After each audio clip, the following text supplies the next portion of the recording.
तर स्वागत आहे तुमचं शेतकरी वाईब्स या चॅनलवरती।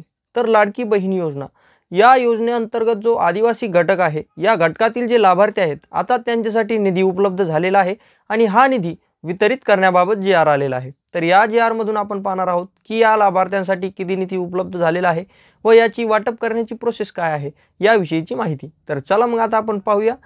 ही माहिती जर तुम्हाला आवडली तर आपल्या चॅनलला सबस्क्राइब करून या व्हिडिओला एक लाईक नक्की करा।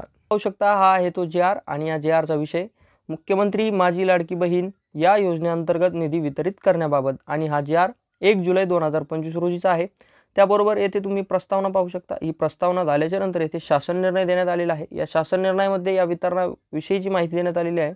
सन 2025-26 या आर्थिक वर्षात मुख्यमंत्री माझी लाडकी बहीण योजना या योजनेचा जो आदिवासी घटक आहे या घटकाकरिता मागणी क्रमांक त्यातील सहाय्य अनुदान वेतनेतर या उद्दिष्टाखाली तुम्ही पाहू शकता 3240 कोटी इतका अर्थसंकल्पीय तरतूद करण्यात आलेली आहे। आणि मुख्यमंत्री माझी लाडकी बहीण या योजनेअंतर्गत जो आदिवासी घटक आहे या कार्यक्रमाअंतर्गत जे पात्र लाभार्थी आहेत त्यांना अदा करण्यात येत असलेली रक्कम ही 335 कोटी 70 लक्ष इतकी आहे। तर हा जो निधी आहे तो वितरित करण्यास शासन मान्यता देण्यात येत आहे।